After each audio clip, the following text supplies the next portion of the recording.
Welcome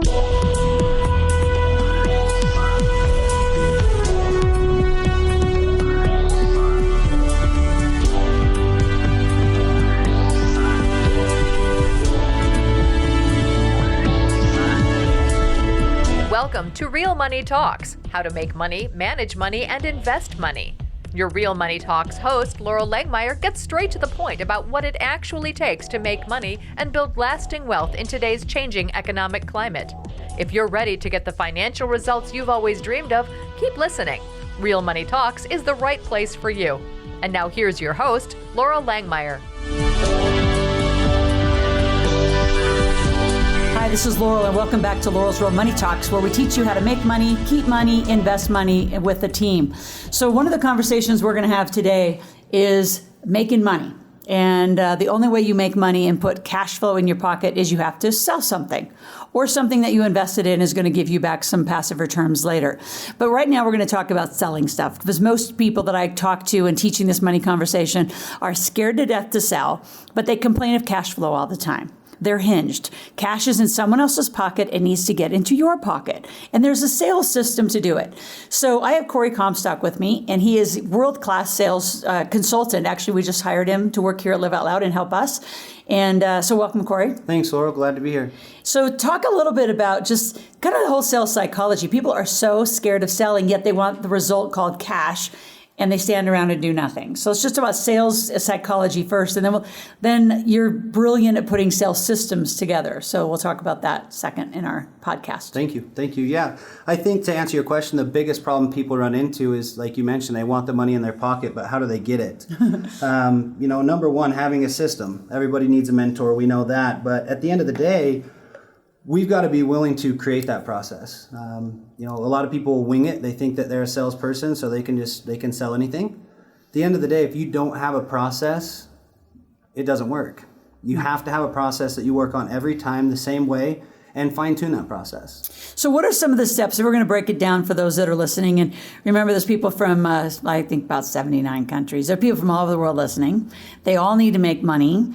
It starts with a lead, right? So we can talk about lead generation maybe later, but let's just say they have leads. They've been to an event, they've been networking, and they have a database. What would be just kind of really micro walk through a sales system that somebody, that has one or two, even 3, 4 people on a team that they could do? Okay, good question. So number one, we need to figure out what you need from them, right? What do you want from those people? How are you trying to figure out, or what are you trying to figure out from that lead? You need to come up with some questions. The biggest problem salespeople make in today's age is they want to do the majority of the talking. Something true. I learned in the early days is, God gave us 2 ears and 1 mouth for a reason, so we listen twice as much as we talk. So that's something to keep in mind. We need to ask questions. We don't have to sell them. They sell themselves based on what they need. So have a basic set of questions, regardless of what it is. If they're looking to generate more income, if they're looking for ways to place their money, if they're looking for deductions, whatever it might be, you need to ask those questions right out of the gate. Let them talk and listen, right? Yeah, and someone I want to just take you back to, because you said you have to find out what you're selling them. So in our vernacular, we call that a sales funnel. And don't you find, though, that a lot of people, like you said, just get on and talk, and there's not a direction to the sale? Absolutely. So when you say, speak to or give advice to, really, when you say, what are you going to sell them? Like, you're talking products, services, like, you have something in mind. Mm-hmm. So talk about, because you're very intentional and directional. Yes, absolutely. So, for example, let's say that someone wants to learn how to make money with Laurel, mm-hmm. right? So I reach out to one of Laurel's customers, one of Laurel's leads, and immediately I'm going into questions. I introduce myself. What do you do for a living? How long have you done that? How did you first get introduced to Laurel? Why are you part of her following? How do you plan on letting Laurel help you? Mm-hmm. At the end of the day, why are you and I on the phone? That's good. If I ask those questions, I'm going to get those answers. And every time I get an answer, that allows me to have more ammunition to fire back with.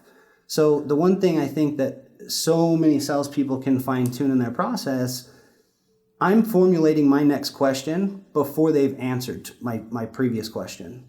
Oh, so tell us, that's got to be a cool technique. Tell us how to do that. So when I'm asking them, what do you do for a living? Number one, the first thing that I know what I'm going to say already, they'll tell me I own a construction company. I own a consulting firm. I own an insurance agency. How do you enjoy that? As soon as I ask, how do you enjoy that? my next question, how long have you been doing it?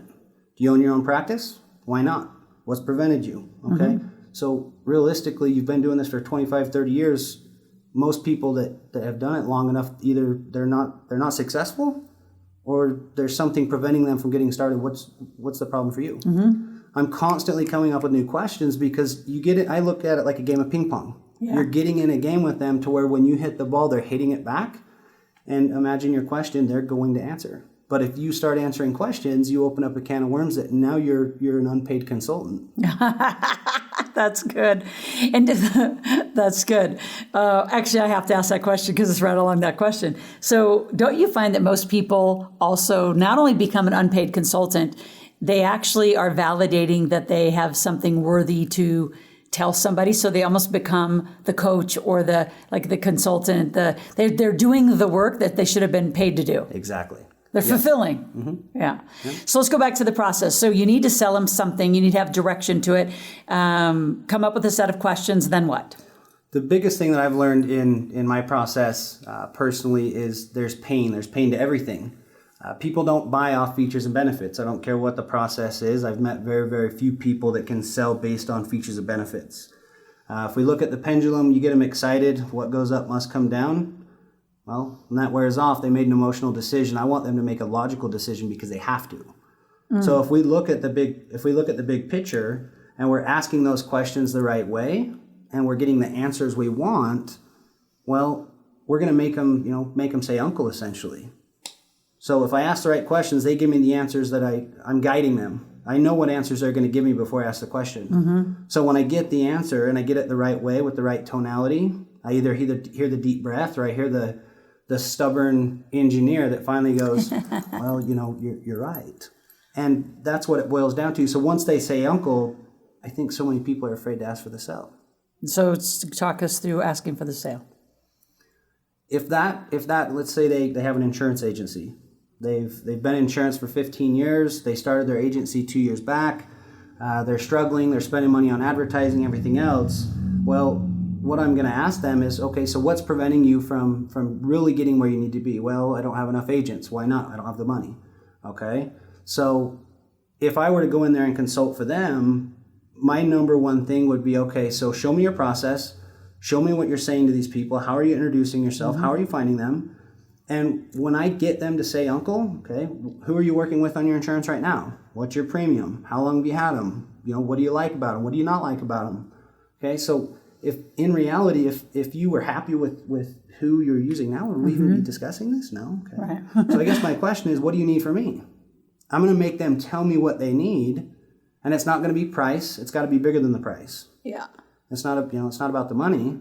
It's about what are they not providing you. So what I'm going to do is just basically make them say uncle on everything they don't like, and I'm going to make sure I hear them say uncle, because I can ask the same questions to 10 different people, and I might have to ask 3 questions to one person to get them to say uncle. I might have to ask 20 to another. And uncle, for all of you listening, means I need help. Yeah. And I need specific help. I give up. Yeah. Right? I can't do anymore. So once they say uncle, what am I going to do to ask for the sell? I'm going to ask them, okay, so if you can see something, or if I can provide something that actually allows you to get where you need to be, if I can provide a solution to that problem, what are you willing to do? Again, you guys, what you notice is I'm asking a question again. I can tell them all day long that I can fix their problem. I can create a solution, but it's me saying it. Right. People have big mouths. Well, if they watch my feet and I say, listen, if you can see a way. Because what it does is it takes the pressure off of, if I can do that for you now, will you buy right now? If you can see a way to do this, what would that mean to you? Yeah. Okay. How long have you been looking for us? Okay. So if I can provide that, and if you can see that, when are you ready to get started? Right. I love that. I love that transitional question. When are you ready? What would prevent you from getting started today? Oh, okay. So you're shopping. You're looking around. Okay. How long have you been looking around? How long have you been thinking about it?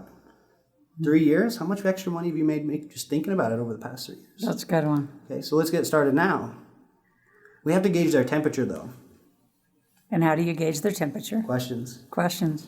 And then at what point do you actually ask for the credit card or the wire or the check or the money? When I ask them all of the right questions and I get them lined up or to say uncle, I'm going to ask them at that point, because there's a point where you can oversell, which I think we can all agree on. When they say uncle, I'm going to ask them what do you think we should do? And when they tell me, well, how does the process, what do I got to do? Do you need a credit card? And I've had a lot of people argue this with me. I'm not going to take their credit card right then. I'm going to push them back because we all want what we can't have. So most salespeople, commitment move. Yeah, Good right? commitment move. Most salespeople, the second they're offered a credit card, they're going to jump on it. Perfect. Let's get started. Well, what kind of credibility does it provide when you ask another question? Well, I'm curious, why do you think it would be a good move for me to work with you? Not only is that the ultimate takeaway, but it's also the ultimate, okay, this individual actually cares if he or she can help me. This person actually cares if this is the right fit. Not to mention, I'm going to get objections right then, opposed to getting those objections tomorrow or next week when they haven't had a consultant on the phone with them or in person with them for the past 45 minutes. Yeah. So I can pull the objections, but the beauty is if they said uncle before you ask for the sell, like you should every single time, you're not going to have that. They're going to tell you what they want to do. They want to give you the credit card. You're going to ask them why. And they're going to tell you all the same things that you already asked them, but it's coming out of their mouth, so it means much, much more than you telling them why they're in trouble. And it's a recommitment. So if you've been listening, so there's a system. So number one, what are you selling? What are your prices? And be very directional about your questions. Come up with a lot of questions, which we call scripting. So I'm going to give you some of the sales words to that. And then as you're scripting, so in that, Cory, like, how did you get so good at questions? Because I know that's what's going on in the minds of everyone listening out there is how did you get so good at the questions and the scripting? Because then, once you do that, you're clarifying there's a commitment, there's also posturing, and then there's a recommitment. So there's stages to the sales system. But to that, how did you get really good at questioning? A mentor. Yeah, me too. I couldn't do it without him. And the other thing too is, have you ever practiced in a mirror? Every day for the first 2 years. In the shower, in front of the mirror, driving to work, talking to myself. And where was your best effectiveness, though? Was it with a mentor and other people? Yeah. Yeah. Absolutely. My joke is that the mirror doesn't talk back, and the mirror doesn't have a credit card. So I am a huge believer in the reinforcement, and would you also agree that everyone listening, it needs to become their own script? So even we can provide every script, every detail, and if it's not authentically their conversation, correct. It's odd. So, Cory, thank you for all of that insight. It's one of the biggest things I hear with all my clients is I'm not making enough cash, and my question is, how much have you been selling? So if you've enjoyed this and want to actually have a webinar, talk further to Cory, go to asklaurel.com, put in your name, your phone number, your email, and you can either have a private question, and we can pass it on to Cory, or if a lot of you respond, then we will actually host a webinar and do more training. So we'll be back in touch and pass this around. We're at iTunes. Go to Laurel's Real Money Talks, download the podcast, pass it to your friends as you have been. This podcast is doubling every month. So we're going to change this conversation about money. It's the last thing I do on the planet. I'll talk to you soon on the next one. Have a good day.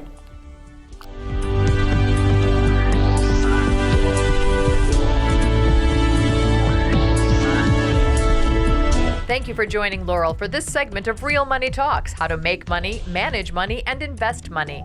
To continue this new conversation and to find free resources to support your wealth creation, visit asklaurel.com/podcast gifts. That's ASKLORAL.com/podcast gifts. Thanks for listening and join us again soon. New episodes are released every week.